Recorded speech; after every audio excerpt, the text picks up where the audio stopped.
नमस्कार मित्रों, आज हम लोग सबसे बड़ा सिपहिया भाग 2 उसी पे चर्चा करेंगे। किस तरीके से आनंद बाबू जो पत्रकार हैं लेकिन अपने आप को बताए नहीं और पुलिस थाने में किस तरीके से उनके साथ व्यवहार किया जाता है, उसके आगे की घटना हम आप लोगों को सुना रहे हैं। तो जुड़े रहें हमारे साथ और देखते रहें हमारा YouTube channel Mahendra Awadhpuri. DO की दलील सुनकर आनंद सकते में आ गए। उसकी समझ में नहीं आ रहा है कि आखिर डीओ का इरादा क्या है। उसने एक बार वहां मौजूद सभी पुलिसकर्मियों की तरफ देखा, मगर वे सभी प्रतिक्रियाहीन से बैठे थे। गोया डीओ की प्रतिभा का पैनापन इसी तरह से अब से पहले भी सैकड़ों बार देख चुके हैं। सिपाही जगतराम चाय सिगरेट लौटा कर आ गया। उसके पीछे संतरी भी कमरे में आया। डीओ ने नज़र उठाकर संतरी की तरफ देखा। वह हकलाया, डीओ साहब, ये चाय सिगरेट वापस क्यों कर दी? ऐसे ही डीओ ने हल्के से कहा। उनके चेहरे से लग रहा था कि वे इस अप्रिय प्रसंग पर कोई बातचीत करने के मूड में नहीं हैं, मगर डीओ की आंतरिक भावनाओं को या तो संतरी समझ नहीं पाया था या फिर उन्हें छेड़ने में उसे मज़ा आने लगा। वह फिर हकलाया, क्या किसी ने भी नहीं मंगाई थी? डीओ ने कोई उत्तर नहीं दिया, बस एक नज़र संतरी को देखा। संतरी ने उसके देखने की परवाह न करके आनंद की तरफ उंगली से इशारा किया और पूछा, ये सज्जन यहाँ किस लिए बैठे हैं? संतरी का सवाल सुनकर डीओ का चेहरा और भी विकृत हो गया। उन्होंने उपेक्षा से आनंद की तरफ देखा और उसी उपेक्षा भाव से बोले, रिपोर्ट लिखवाने आए हैं चोरी की। कहते हैं कल इनके घर में चोरी हुई थी। ये साहब शहर से बाहर थे और इनकी जनाना मायके गई हुई है। सामान सब एहतियात से रखकर आज थाने में आए हैं। समाज सेवक हैं। समाज सेवक अपनी चिंता नहीं है, फरमा रहे हैं रिपोर्ट इसलिए करना चाहते हैं ताकि पुलिस मुस्तैद हो जाए और चोर औरों के घर में चोरी न कर सके। डीओ के बोलने के अंदाज से दो कान दो आँख वाला संतरी तो क्या गूंगा बहरा भी समझ जाता कि वे आनंद पर खफा हैं और उसका मजाक बनाकर अपनी भड़ास निकाल रहे हैं। डीओ को इस कदर नाराज देखकर संतरी ने भी आनंद की प्रशस्ति में दो शब्द जोड़ना अपना नैतिक कर्तव्य समझा। तभी मैं कहूँ कि थाने में घुसते ही थानेदार की तरफ क्यों लपका जा रहा था। मुझसे पूछ रहा था थानेदार कहाँ हैं? गोया सीधा जाकर उन्हीं पर कोई तोप का गोला दागना हो। आनंद के बारे में संतरी से एक नई जानकारी पाकर वे सब ठहाका लगाकर हंस दिए। कुछ देर के बाद संतरी भी उनकी हंसी में इस तरह शामिल हुआ मानो उसे अभी अभी मालूम हुआ हो कि उसने तो बहुत ज़ोरदार बात कह दी है। संतरी को हंसी में शरीक होते देख वे सब फिर ठहाका मारकर हंसे। यह देखकर संतरी खिसिया गया। अपनी खिसियाहट मिटाने के लिए वह झेपी झेपी सी हंसी हंसता हुआ ड्यूटी रूम से बाहर चला गया और इधर अपनी असमर्थता पर शर्मिंदा आनंद दोनों हाथ में सिर दिए इस आनंद उत्सव के समापन का इंतजार करता रहा। तभी टेलीफोन की घंटी बजने लगी। घंटी की आवाज़ सुनते ही ये पांचों चुप हो गए। डीओ ने टेलीफोन उठाया। जय हिंद, मुद्रा नगर मीठापुर थाना से डीओ राम रतन। दूसरी ओर से जो भी कहा गया उसे डीओ एक साथ पत्र लिखते रहे और टेलीफोन वार्ता पूरी होते ही उठकर कमरे से बाहर चले गए। 2-3 मिनट बाद वे लौट कर आए तो उनके साथ 4 सिपाही भी थे। वे उन्हें कुछ समझाते हुए आ रहे थे। कमरे में पहुंचते ही डीओ ने एक रजिस्टर में उन चारों की रवानगी दर्ज की। फिर कुछ सोचकर उसमें 2 नाम और बढ़ा दिए, जगतराम और रामधन के। रजिस्टर की खानापूर्ति करने के बाद वह कागज़ जिस पर टेलीफोन सुनते समय उन्होंने एक पता नोट किया था, जगतराम को पकड़ाया और हिदायत दी। देखो जगतराम, खबर मिली है कि शिक्षक ब्लॉक के मकान नंबर 313 में 4 जुआरी जुआ खेल रहे हैं। तुम इन चारों सिपाहियों के साथ लेकर जाओ और उन को माल सहित दबोचो। मैं तुम्हारे साथ चलता, मगर इधर डीओ की सीट संभाले हूँ ना, इसलिए खैर तुम होशियारी से काम लेना। जगतराम फुर्ती से उठा, डीओ के सम्मान में एड़ी मिलाकर सैल्यूट बजाया और पांचों सिपाहियों के साथ मुस्कुराता हुआ कमरे से बाहर चला गया। उन सबके जाते ही डीओ ने एक भरपूर उसास ली, हाथों की पूरी लंबाई में झटका, फिर दोनों हाथ गर्दन के पीछे मिलाकर कुर्सी से टेक लगाई और ध्यानमग्न हो गए। इस अवस्था में पहुंचकर डीओ मन ही मन जिन योजनाओं को मूर्त रूप देने का संकल्प ले रहे थे वे थी तो नितांत व्यक्तिगत, मगर उनकी सांस के उतार चढ़ाव से हवा में आए कंपन को महसूस कर कोई अंधा भी शर्तिया तौर पर यह कह सकता है कि डीओ रामरतन इस समय उन उम्दा चीज़ों को याद कर रहे हैं जो अपने एरिया में न मिलने की वजह से उनके पास नहीं थी, जिन्हें वे आज खरीद सकेंगे। तभी संतरी की आवाज़ उनके कानों से टकराई, ताई राम राम। आवाज़ सुनते ही डीओ ने आंखें खोली। सामने से एक अधेड़ औरत और एक 20-25 वर्ष की युवती ड्यूटी रूम की तरफ चली आ रही थी। अधेड़ औरत चेहरे से मक्कार लग रही थी, मगर युवती अपने में ही सिमटी सकुजाई हुई थी। उन्हें देखते ही डीओ का चेहरा खिल गया। जैसे ही प्रौढ़ महिला ड्यूटी रूम में पहुंची, डीओ ने उसकी अगवानी की, आओ ताई आओ। जवाब में ताई रहस्यमय ढंग से मुस्कराई, अपने साथ आई युवती को आनंद के करीब बेंच पर बैठने का इशारा किया और स्वयं मुंशी राम सेवक के पास वाली कुर्सी पर बैठ गई। संतरी, ताई के लिए एक ठंडी बोतल तो बोल दे, डीओ बोले। फिर ताई की ओर मुखातिब हुए, कैसे रास्ता भूल गई ताई, सब खैरियत तो है? ताई के चेहरे पर कुटिल मुस्कान तैर गई। उसने एक बार अपने साथ आई युवती को निहारा। वह युवती गर्दन झुकाए बैठी थी, उस ओर से निश्चिंत हो गई। ताई ने डीओ की तरफ इशारा करके आंख दबाई। क्या बताऊं थानेदार जी, इस बेचारी की खातिर आई हूँ। इसका आदमी कुछ रोज से बाहर गया हुआ है। कल रात कोई गुंडा शराबी उसके घर में घुस आया और चाकू दिखाकर जाने क्या क्या करने को कहने लगा, तो गनीमत हुई कि ऐन वक्त पर मैं वहां पहुंच गई, वरना वह हरामी तो इसके मुंह पर कालिक पोत कर ही जाता। ताई के मुंह से गई रात की यह घटना सुनते ही डीओ के मुंह से पानी आ गया। उसने ललचाई नज़रों से उस अनपढ़, डरी हुई मगर जवान और खूबसूरत युवती को देखा। फिर 2-3 बार थूक गटक कर बोला, यह तो बहुत बुरा हुआ, पर अब तुम्हें डरने की कोई ज़रूरत नहीं, पुलिस तुम्हारे साथ है। अच्छा यह बताओ, वह कितनी देर तुम्हारे पास रहा? युवती का चेहरा शर्म से लाल हो गया। उसने कोई जवाब नहीं दिया। ताई ने उसे ढांढस बताया, डरो मत बेटी, दरोगा जी को सब सच सच बता दो। हाँ हाँ, सच सच बताओगी तभी तो हम मदद कर पाएंगे। डीओ ने ताई का समर्थन किया। उन दोनों के उकसाने पर युवती ने सकुचाते सहमते हुए बताया, तकरीबन 2 घंटा। तुम उस समय क्या कर रही थी? मैं आंगन में चारपाई पर सो रही थी। तुमने शोर क्यों नहीं मचाया? हमारे घर के आसपास कोई और रहता ही नहीं। वो तो भगवान की दया से ताई जी मिट्टी का तेल मांगने मेरे घर आ पहुंची, वरना वो हरामजादा कुछ भी कर रहा होता। हाँ जी। इसका आवाज़ सुनकर वह जब जाने लगा तो मेरी गर्दन पर चाकू रखकर बोला, मैं कल फिर आऊँगा, अगर ना नुकर की तो तेरा और तेरे खसम का सर कलम कर दूँगा। अब तो हुजूर आप ही मेरी रक्षा कीजिए। और इतना कहते कहते वह युवती डीओ के कदमों में झुक गई। डीओ क्षण भर को अकबकाए, फिर थोड़ा झुककर उसे दोनों हाथों से भरकर उठाने लगे। उसने शरीर का स्पर्श पाते ही डीओ का चेहरा प्रसन्नता से खिल गया और आश्चर्य से पूछने लगे। अपनी प्रसन्नता को बरबस छुपाकर उनके बदन को हाथों से दबाते हुए बोले, घबराओ नहीं, हम तुम्हारी मदद जरूर करेंगे। और उसे वापस बेंच पर बिठा दिया। ताई के लिए ठंडी बोतल आ चुकी थी, वह उसे पीने में व्यस्त थे। डीओ ने मेज की दराज में से एक सादा कागज़ निकाला। उस पर तारीख वगैरह लिखने के बाद युवती से पूछा, तुम्हारा नाम?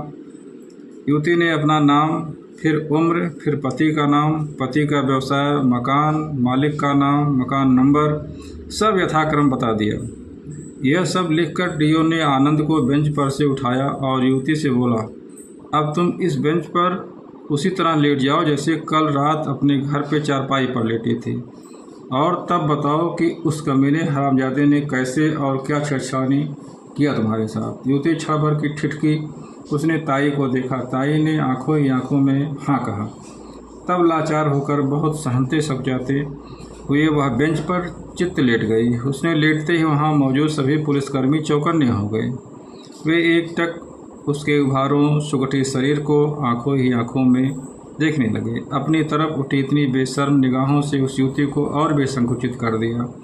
सबसे नज़रें बचाने के फेर में उसने आंखें मूंद ली और डीओ के आगे सवाल का इंतज़ार करने लगी। डीओ ने अपनी कुर्सी बेंच के एकदम करीब खिसकाई। अपने करीब सोए हुए उस युवती को देखकर अरसे से उसके भीतर सोया शैतान जाग उठा। उसके बाद डीओ कभी युवती के रोजों को, कभी गाल, कभी कमर, कभी गर्दन, हमेशा ऐसे छूने लगा। युवती डीओ की हरकत हर छुअन पर भीतर तक सिहर जाती थी और हाथ हटाते हारकर सहमी सी आवाज़ में कहती थी। डीओ ने हर कोण हर पहलू से उसके शरीर का स्पर्श कर लिया, मगर उनका मन अभी पूरी तरीके से भरा नहीं। उसको समझ में नहीं आ रहा था कि अब ये क्या करें। उसे छोड़ दें, उठ जाने को कहें, या जब तक मन तृप्त ना हो उसके पास बैठे रहें। एक चक्र पूरा करने के बाद उन्होंने गर्व के साथ वहां मौजूद पुलिसकर्मियों की तरफ देखा। सिपाही रामतीरथ को डीओ का इस तरह देखना बर्दाश्त नहीं हुआ। काफ़ी देर से उसके हाथ कुचकर गुजरने को बुला रहे थे और अब वह क्षण आ गया जबकि उसे अपने हाथों को रोक पाना संभव था। वह उठा और बेंच पर लेटी हुई युवती को दोनों हाथों से भरकर बोला, बस अब तुम बैठ जाओ, आराम से बैठ जाओ। युवती ने आभार मुद्रा में सिपाही रामतीरथ को देखते हुए उठने का उपक्रम किया। अचानक उसने रामतीरथ के हाथों की पकड़ मजबूत होती महसूस हुई। वह घबरा गई और इसी घबराहट में बेंच पर धम से बैठ गई। ताई पूरी तन्मयता के साथ इस खेल का आनंद ले रही थी। उसने रामतीरथ की पीठ पर शिकायत शराफत भरी चपत लगाई, फिर उसका हाथ पकड़कर खींचते हुए उसे वापस कुर्सी पर बैठा दिया। वह युवती अब भी घबरा रही थी। युवती की घबराहट का आनंद लेते हुए डीओ साहब बोले, आज के बाद वह हरामजादा तुम्हें तंग नहीं कर पाएगा। मैं आज रात को 2 सिपाही तुम्हारे घर पर पहरे पर बैठा दूंगा। तुम चादर ओढ़कर सोने का नाटक करना। जब वह शराबी आए और छेड़छाड़ करे तो तुम चुप रहना। हमारे सिपाही वहाँ होंगे ही। कोई ऊंच नीच होने पर वे उसे रंगों हाथ पकड़कर हवालात में बंद कर देंगे। और हाँ, तुम किसी से भी इसकी चर्चा मत करना, वरना वो हरामजादा बच्चा सावधान हो जाएगा, तुम्हारी थूथू होगी सो अलग। युवती कृतकृत होकर बोली, बहुत अच्छा दरोगा जी, आपने जैसा कहा मैं वैसा ही करूँगी। बस आपसे ही विनती है कि मुझे उस राक्षस से छुटकारा दिला दीजिए। मैं ज़िंदगी भर आपका एहसानमंद रहूँगी। जब डीओ साहब कह रहे थे तो फिर तो बेफिक्र हो जा। अब तू पुलिस की शरण में आ गई है। अब तेरा कोई और बाल भी बांका नहीं कर सकता। मुंशी राम सेवक ने उसे आश्वस्त किया। तभी ताई कुर्सी छोड़कर उठ खड़ी हुई, बोली, तो अब मैं चलती हूँ थानेदार जी। डीओ उसकी ओर देखकर शरारत से मुस्करा दिए, मगर मुंशी चापलूसी वाले लहजे में बोला, हाँ हाँ ताई, तुम जाओ, और कोई सेवा हो तो बताना। तुम तो यूं ही आई, खबर भिजवा दी होती तो हम ही चले आते। ताई ने एक बार उस युवती की तरफ देखा, मानो कहना चाहती हो, देखा मेरा रोब। फिर ठसक कर बोली, भैया हम बेसहारा लोगों के तो तुम ही सहारा हो, तुम्हारा आसरा है, जब ही तो यहाँ चली आती हूँ। अब तुम्हें बुलाकर तुम्हारी शराफत का बेजा फ़ायदा क्यों उठाऊँ। मेरी तो एक ही विनती है, इस बेचारी की हिफाजत करना। अपनी बात पूरी करते ही उसने फिर एक आंख दबाई और युवती को साथ लेकर कमरे से बाहर चली गई। युवती अपने में ही और भी सिकुड़ती सिमटती जा रही थी। रह रहकर उसने हाथ अपने ही बदन पर इधर उधर कुछ टटोल रहे थे, जैसे अपना कुछ खोया हुआ तलाश रहे हो या बदन पर लगी घिनौनी कीच साफ करना चाह रही हो। डीओ तब तक उसे टकटकी लगाकर देखते रहे जब तक वह उनकी आंखों से ओझल नहीं हो गई। उसके जाने के काफ़ी देर बाद तक सभी पुलिसकर्मी गमगीन से बैठे रहे, मानो अपनी किसी प्रिय चीज़ के खो जाने का गम गलत कर रहे हों। इस उदासी से सबसे पहले डीओ उभरे। उन्होंने अपने होठों पर जेब फिराई। उसके बाद जिस कागज़ पर उस युवती की करुण कथा लिखी थी उसने चिंदी चिंदी करके रद्दी की टोकरी के हवाले किया और मुंशी रामसेवक की तरफ देखकर रहस्यमय ढंग से मुस्कुराए। मुंशी जी ने उत्साहित होकर पूछा, जाएगा कौन कौन? हम तीनों। पर आपने तो उसे 2 ही बताए हैं। मुंशी ने याद दिलाया। अबे रहा तो पूरा मुंशी का मुंशी। उल्लू की दुम, शराबी कौन बनेगा? पकड़ेगा किसे रंगे हाथ? तेरे जीजा को। अरे हाँ, मैं तो भूल ही गया। क्या दिमाग पाया आपने डीओ साहब, मज़ा आ गया। मुंशी ने खुशी छिपाए नहीं छिप रही थी। जवाब में डीओ शर्माए। तभी सिपाही रामतीरथ ने पूछा, यार ये बुढ़िया कौन थी, किसकी ताई थी? रामतीरथ की जिज्ञासा पर डीओ के चेहरे पर सर्वज्ञ सा तेज आ गया। गुरु गंभीर वाणी में उन्होंने ताई का रहस्य बखाना। यह ताई माई किसी की नहीं है, ये खुर्राट औरत है। जरायम पेशा लोगों और हम पुलिस वालों की पुरानी बूढ़ी यार, मगर साले की निगाह के कायल हैं हम तो।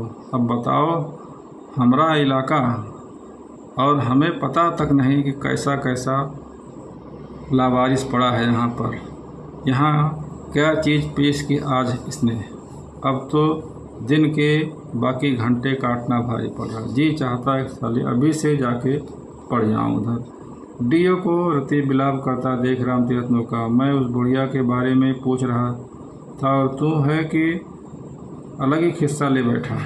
डीओ को चेत आया। वह झेपे थोड़ी देर को, फिर बताने लगे, इस बुढ़िया के कई धंधे हैं। चोर उचक्कों की मुखबिर है ये, पुलिस की चहुदिद गवाह है ये, और तुमसे पैसा ही कराती है।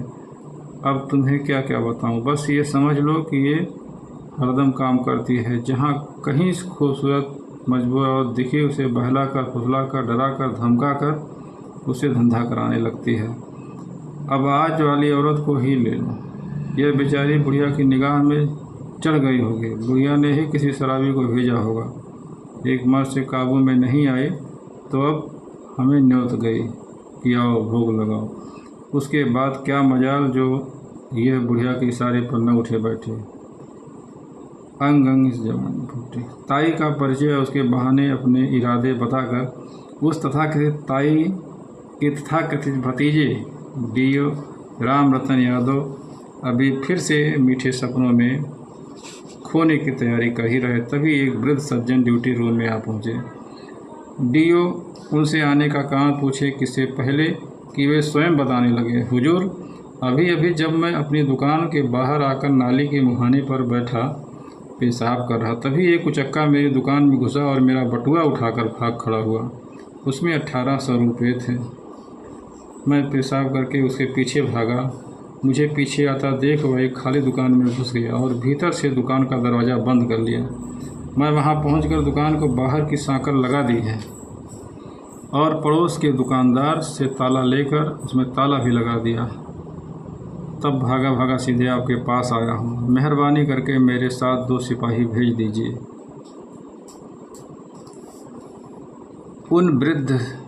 उन वृद्ध सज्जन की फरियाद सुनते ही मुंशी और सिपाही रामतीरथ अपनी अपनी जगह से उठ खड़े हुए और डीओ से आंखों की आंखों में कुछ बातचीत करने लगे। दर्शकों, पत्रकार की भूमिका में आनंद जी थाने में जो जो सब घटनाएं हो रही हैं, जैसी जैसी घटिया हरकतें हो रही हैं, वो सब पूरा वो रिकॉर्ड कर रहे हैं। उसके बाद उन वृद्ध सज्जन की फरियाद सुनते ही मुंशी और सिपाही रामतीरथ अपनी अपनी जगह से उठ खड़े हुए और डीओ से आंखों ही आंखों में कुछ बातचीत की। रजिस्टर में अपनी रवानगी दर्ज की और फरियादी वृद्ध को साथ लेकर कमरे से बाहर चले गए। अब वहाँ डीओ अकेले थे। इससे पहले कि वे फिर मीठे सपनों में खो जाते, आनंद ने अच्छा अवसर हाथ आया देखकर पूछा, क्या मैं थानेदार साहब से मिल सकता हूँ? मगर आनंद ने उन्हें जितना लेट लतीफ़ समझा था वे उतने थे नहीं। वे आनंद का अनुरोध सुनने से पहले ही सपनों की दुनिया में जा पहुँचे। इसलिए आनंद का इस तरह व्यवधान डालना उन्हें नागवार गुजरा। सो गुस्से में भरकर बोले, क्यों? वैसे ही थानेदार, क्या तमाशा है? या मोम का गुड्डा जो वैसे ही मिलने पहुंच जाओ। चुपचाप यहीं बैठा रहा। थानेदार साहब अभी थाने में नहीं है, जब आएंगे तेरा मुकदमा दर्ज करके मैं खुद ही मिलवा दूंगा तुझे। तब तक बिना चू चपड़ किए बैठा रहे। डीओ की घुड़की से अभिभूत आनंद ने कहा, जी बहुत अच्छा, और गर्दन झुका ली। डीओ ने एक बार आनंद की तरफ देखा।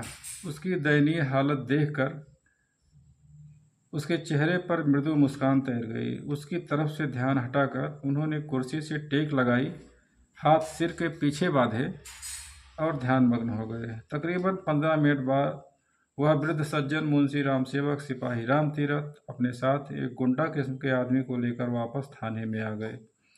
वृद्ध सज्जन सीधे ड्यूटी रूम में चले आए, मगर मुंशी सिपाही राम तीरथ और वह उचक्का बाहर ही रुक गए।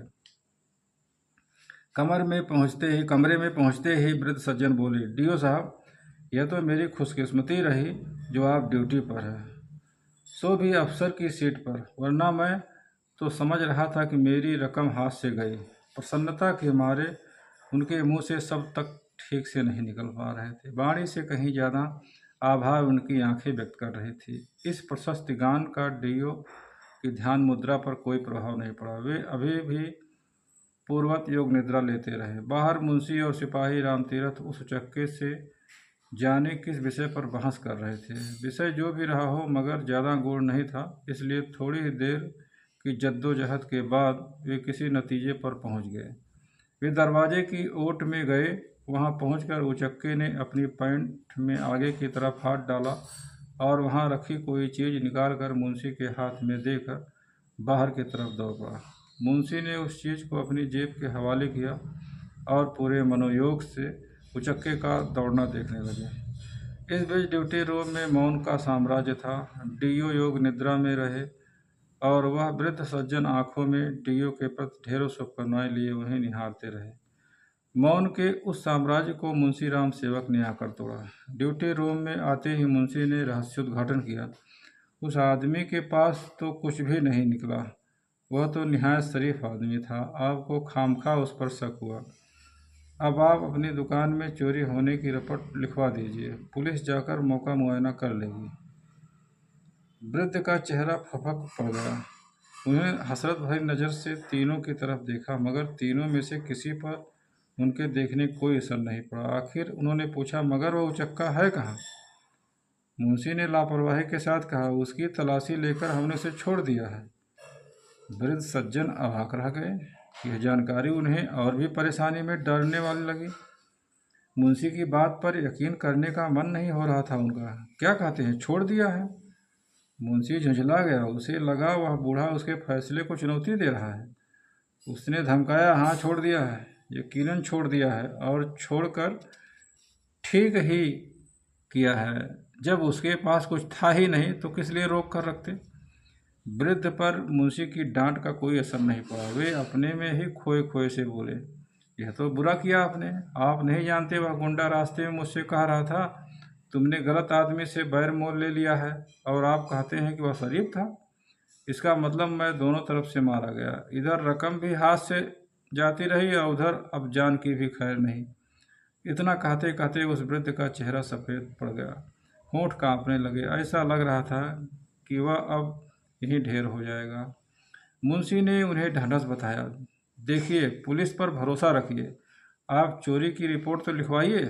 अगर उसी पर शक है तो उसका भी नाम लिखवा दीजिए, हम उसे फिर पकड़ लाएंगे। अपनी कमजोरी, लाचारी, परेशानी, भय, क्रोध, विरक्ति पर काबू पाने की कोशिश में जुटा वह वृद्ध मुंशी का आश्वासन पाकर पूरा तिलमिला गया। अपनी आवाज़ को भरसक संतुलित रखते हुए बोला, क्या खाक पकड़ कर ले आइएगा? अच्छा भला थाने में पहुंचा चोर तो छोड़ दिया, अब कहते हैं पकड़ लाएंगे। छोड़ दिया तो कौन सा वह हिंदुस्तान से बाहर भाग गया? जब तक आप नामजद रिपोर्ट नहीं लिखवाते हम उसे पकड़कर थाने में बैठा भी कैसे सकते थे? आखिर कानून भी तो कोई चीज़ है न, कि नहीं? आप रिपोर्ट लिखवा कर तो देखिए। इस बार सिपाही राम तीरथ ने उन्हें हड़काया। रहने दीजिए, रहने दीजिए। डीओ को कागज पेन संभालता देख वह वृद्ध बड़बड़ाया, मुझे नहीं लिखानी रिपोर्ट। रिपोर्ट को क्या मैं चाटूंगा? मैं सब समझ गया हूँ, सब। और वह लाचार बेबस कानून के रक्षकों की मिली भगत से ठगा गया। बूढ़ा जाने क्या क्या बड़बड़ाता हुआ थाने से चला गया। ज्यों ही वह थाने के बाहर पहुंचा, ड्यूटी रूम में एक जोरदार ठहाका लगा।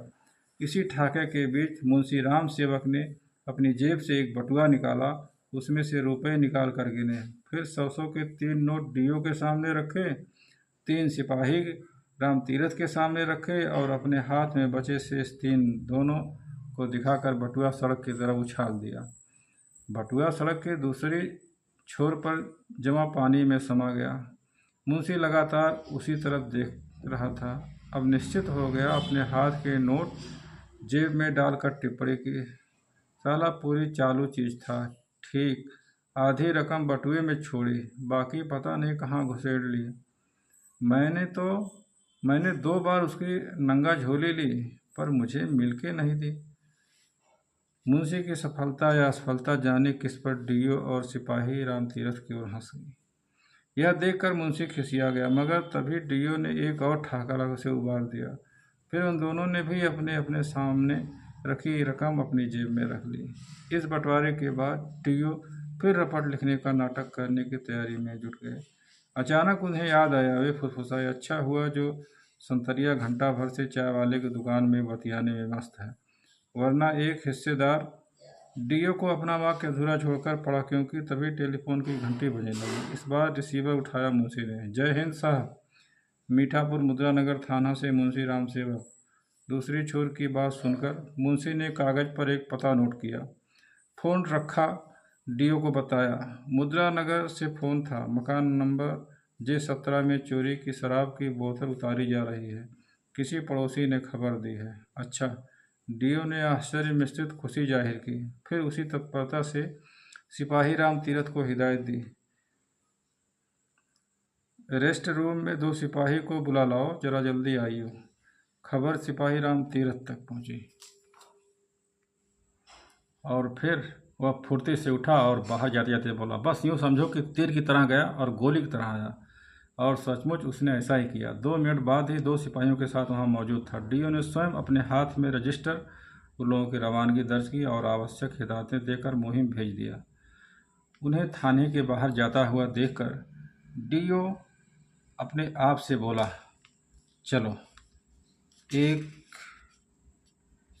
और इंतजाम हो गया। ड्यूटी रूम में अब 3 जान बचे थे। उनमें से 2 यानी डीओ और मुंशी आंखें बंद करके जाने क्या क्या सोचकर खुश हो रहे थे, और आनंद कभी इसे तो कभी उसे टुकुर टुकुर देख रहा था।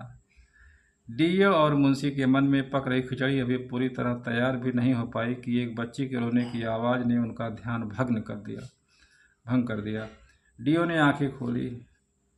अपने सामने एक 10-12 वर्ष की बच्ची को रोता हुआ देखकर उनका हृदय द्रवित हो गया। उसे प्यार से पुचका कर अपने पास बुलाते हुए उन्होंने बोला, बेटी तुम क्यों रो रही हो?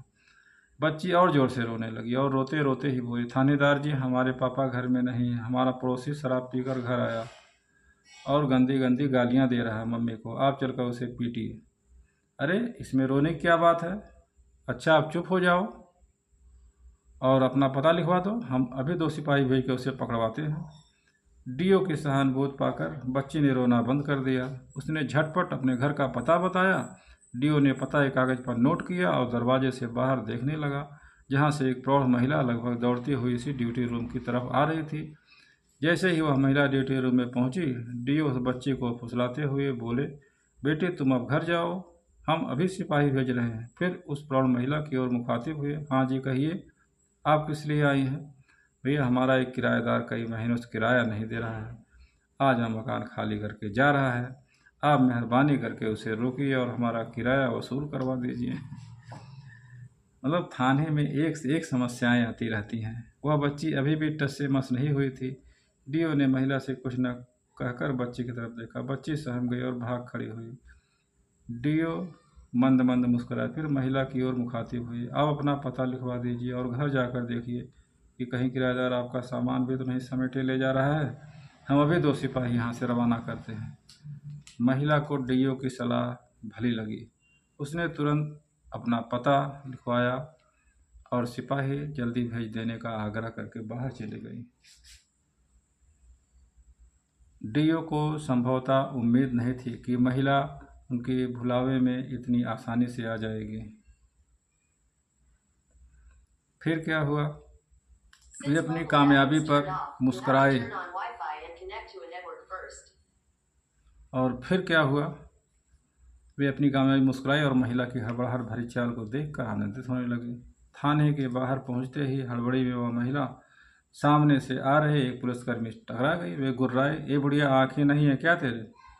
अपने सामने एक भीमकाय पुलिसकर्मी को देखकर महिला और भी घबरा गई। उसने तुरंत अपनी चाल और तेज कर दी और पुलिसकर्मी उस महिला की 7 पुश्तों का लौट फेर करते हुए थाने में आ गए।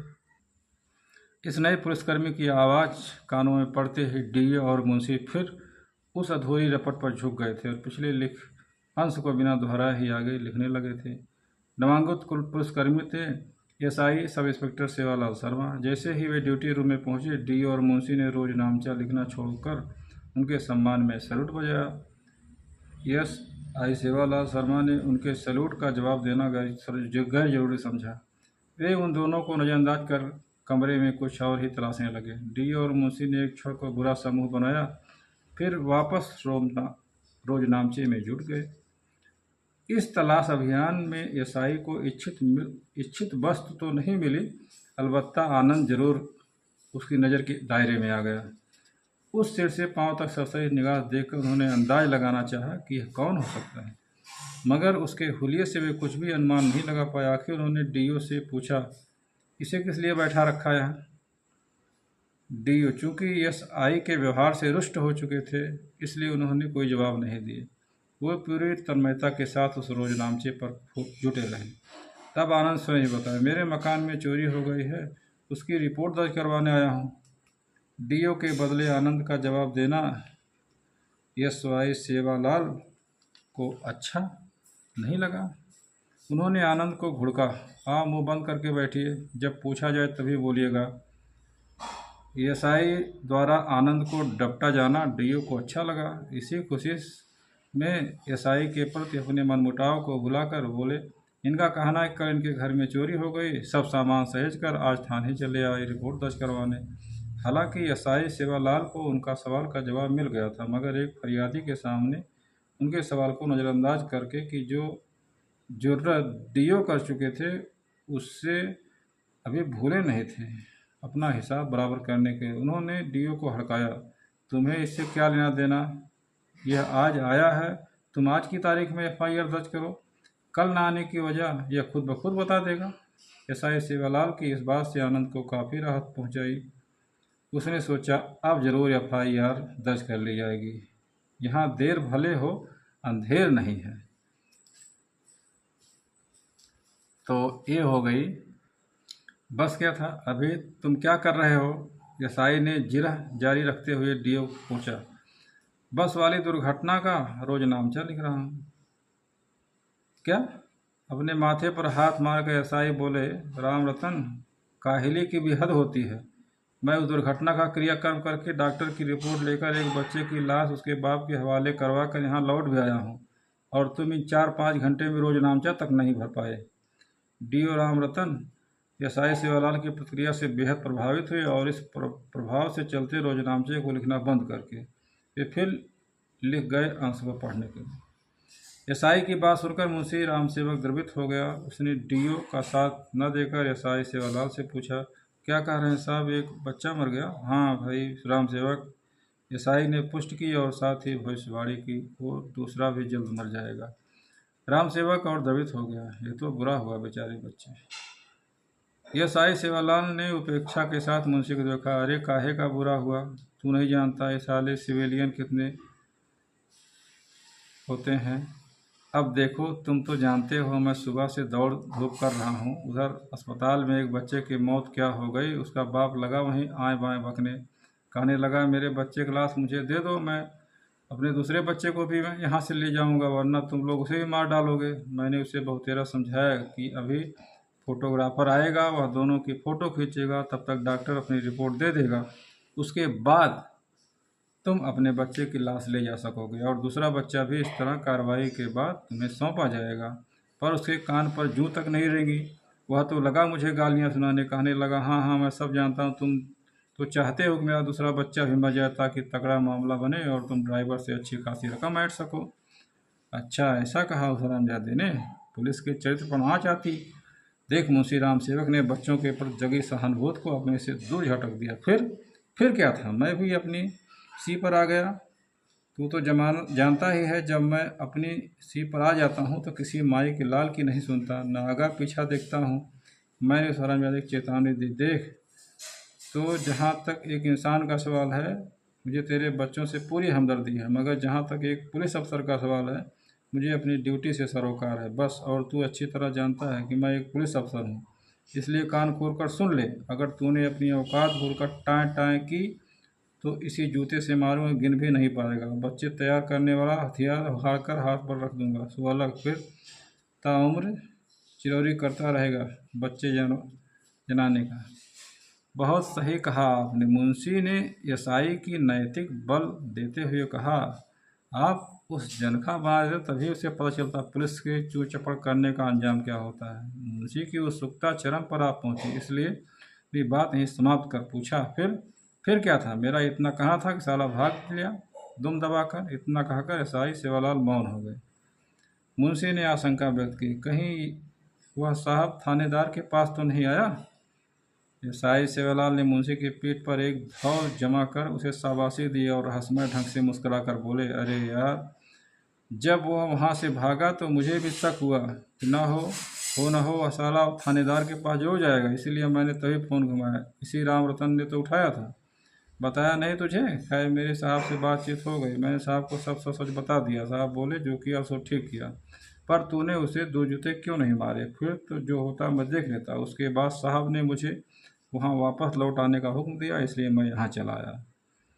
यसाई की गौरव गाथा सुनते सुनते अचानक आनंद को एक काम की सूचना मिली। उसने तुरंत डीओ से पूछा, तो क्या थानेदार साहब यहीं पर हैं? डीओ ने गुस्से से आनंद को देखा और गुर्राए, कौन कहता है वे यहीं पर है? आनंद ने यसाई सेवालाल की तरफ देखा, तभी सामने से एक नया व्यक्ति ड्यूटी रूम से आ पहुंचा।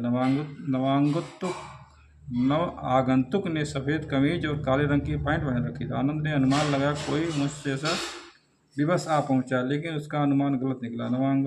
नव आगंतुक नागरिक नहीं, पुलिसकर्मी था। यसाई ने आनंद को नज़रअंदाज कर नव आगंतुक से पूछा, क्यों सहाय जी, कहीं जा रहे हैं क्या बाहर? हाँ साहब, के लिए जूस लेने जा रहा हूँ। वह उठ गए ना, सहाय के बताया। फिर आनंद की तरफ उंगली से इशारा कर डीओ से पूछा, क्यों राम रतन, इसे यहाँ किस लिए बिठा रखा है? मैंने 3 घंटे पहले भी इसे यहीं देखा था। डीओ अपनी ओर से आनंद का परिचय दे, इससे पहले ही यसाई सेवालाल बोले, अजी साहब, आप भी किस झमेले में फंस रहे हैं?